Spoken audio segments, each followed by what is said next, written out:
Jennifer Lawrence is the Hollywood it girl, but before she won an Oscar and Golden Globe, she looked like the girl next door when she landed her role on The Bill Engvall Show back in 2007. She wore clothes that looked like the clothes you and I have in our closets. In 2010, Lawrence left her all-American good girl image behind when she accepted a gritty role in Winter's Bone. By the time award season rolled around in 2011, Jen was the talk of the red carpet when she arrived at the Academy Awards in a smoking hot red gown by Calvin Klein. She suddenly went from sweet little girl that nobody really knew what she was about to, wow, we've got an A-lister here. A few months later, Jennifer's beauty evolved when she went from blonde to brunette for her role as Katniss in The Hunger Games. The blueness of her eyes popped. The whiteness of her skin popped. So it gave a good contrast to sort of that very American look. It was like, whoa, who's this person now? And she looked completely different. When she arrived on the red carpet for the Los Angeles Hunger Games premiere in 2012, she went for gold, matching her natural blonde roots with a metallic Prabal Garoon gown. When Jennifer Lawrence was on the red carpet with that beautiful natural pulled back updos, I thought that was the best you could look. She never overdoes her hair or makeup. There's always a looseness about it. So she looks her age, but wearing a beautiful gown. In November of 2013, Jennifer took her look to a whole new level when she debuted her pixie cut.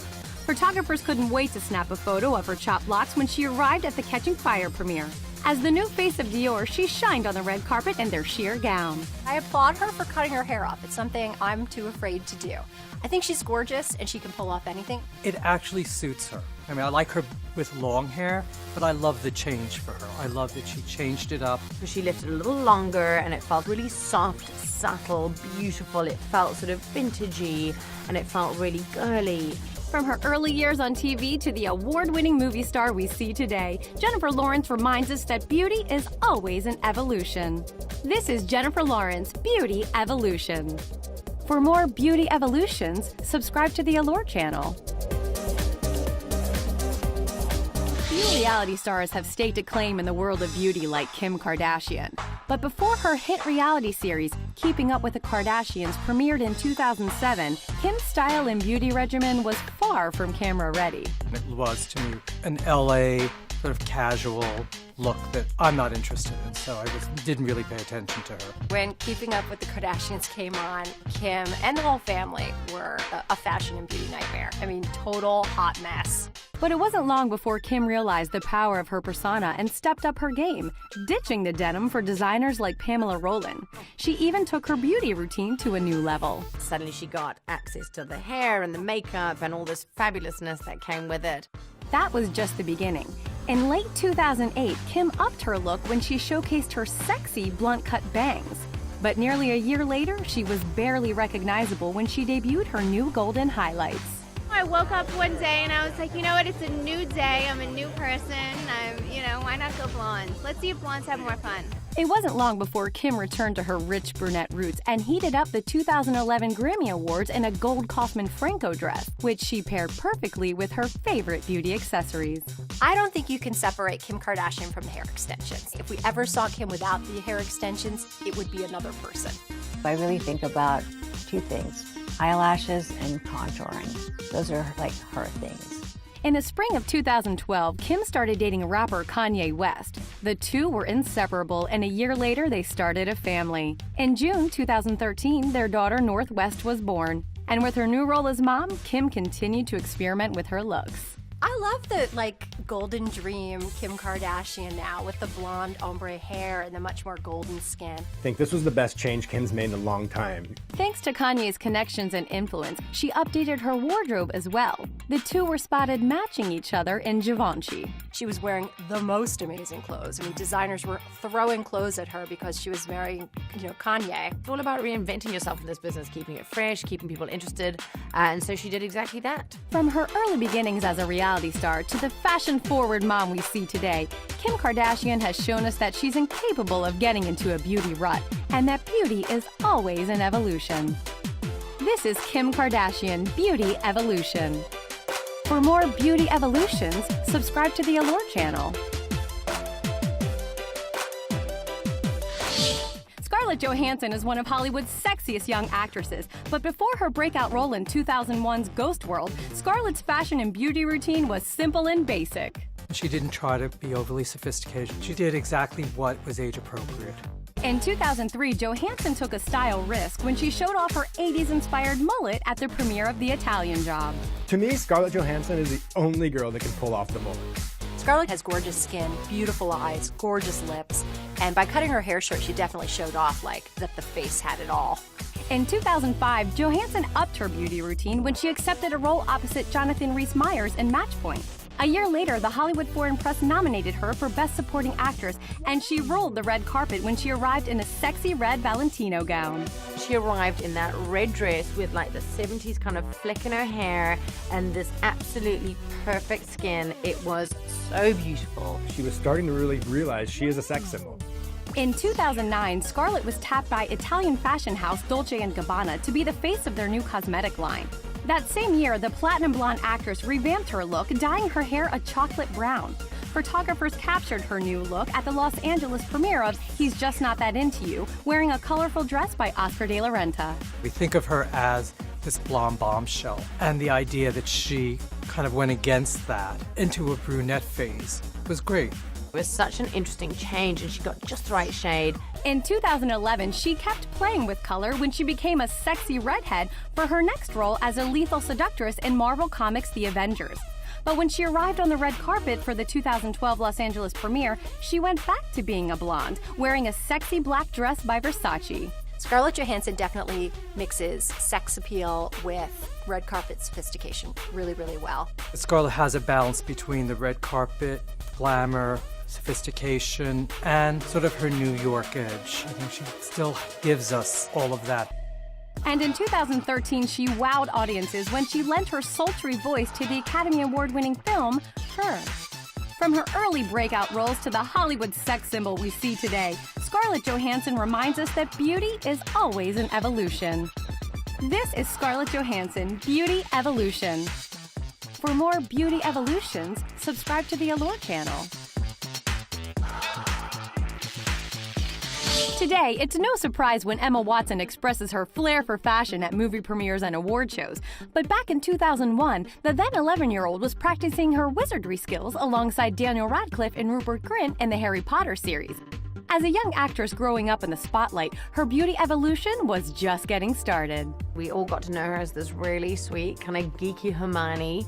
And then she started walking on the carpets and she was this gorgeous, adorable little thing. She really looked like she was having a great time playing dress up. I know, I'm so lucky.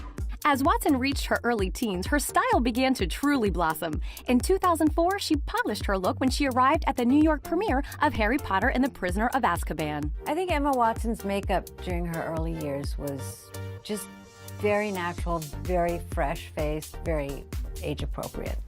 And in 2007, she lightened her hair by getting blonde highlights. She lined her hair and she's becoming a little bit more glamorous. She did it so sophisticatedly, and it just really added some dimension to her beautiful locks.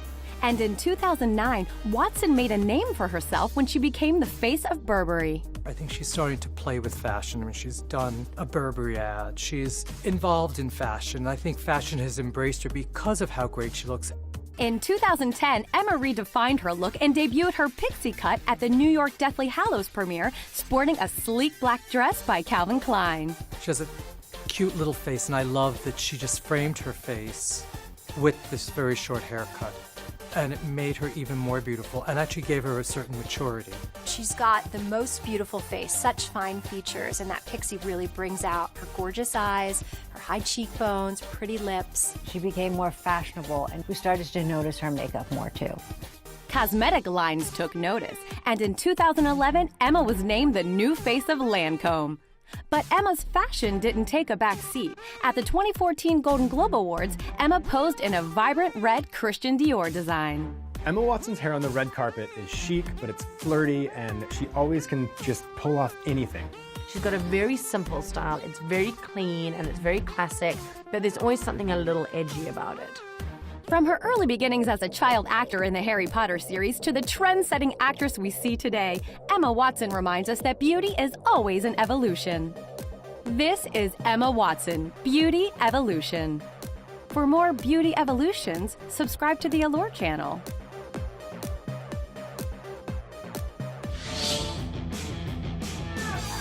Drew Barrymore has come a long way since her breakout role in E.T., and while her career continued to blossom, Drew charmed us on the red carpet with her sweet floral prints and unique style.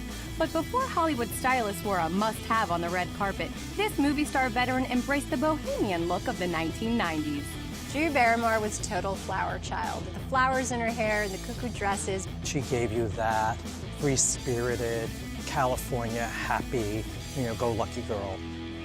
In the fall of 2000, Drew took a dramatic turn and supported a more sophisticated look when she darkened her hair for the Charlie's Angels premiere, co-starring Cameron Diaz and Lucy Liu. She cleaned up her makeup, no more flowers in the hair. It was beautiful updos and blowouts at that point. It was a little less scattered and a little bit more thought through. But in 2003, Barrymore reinvented herself for the sequel Full Throttle by going back to being a blonde and wearing a pantsuit with a sexy bikini top underneath. So it was kind of about woman power, very simple, classic, strong look. In 2009, Drew ditched the sexy power suit and embraced the glamorous side of Hollywood just in time for the award season. Her film, Grey Gardens, co-starring Jessica Lange, received several nominations, and in 2010, Drew looked stunning in a one-shoulder champagne Versace gown when she walked away with the Golden Globe statue for Best Actress in a miniseries or television film. She suddenly looked like a woman who was enjoying being in her body, and just everything just was so beautiful, and you suddenly got to see how Drew Barrymore was supposed to look. She exudes glam with her hair especially, and it's just genius. I'm inspired by the 60s right now. Tonight was more of a coiffed ponytail. Drew understands that she is Hollywood glamour, that is her heritage, and she brings that to the American public, which we need. It's our royalty. In June 2012, Barrymore married art advisor Will Koppelman. That fall, they welcomed their first child, and in the spring of 2014, they welcomed their second. Drew embraced pregnancy and was glowing when she arrived as a presenter for the 2014 Golden Globe Awards in a flower-covered Monique Lhuillier dress. She looks like she's loving being pregnant, and it's so gorgeous to see. And her skin is glowing, and her hair is amazing, and she just looks really kind of like she's floating, and it's so beautiful. She wore very nice clothes. It kind of had some of a hippie vibe to it, which sort of harkened back to her early 90s time. I'm very mood-driven. It hasn't changed since being a mom. From her early years in the 90s as a flower child to the glamorous actress and mother we see today, Drew Barrymore proves that she doesn't need to follow anyone's rules and that beauty is always an evolution. This is Drew Barrymore, Beauty Evolution. For more beauty evolutions, subscribe to the Allure channel.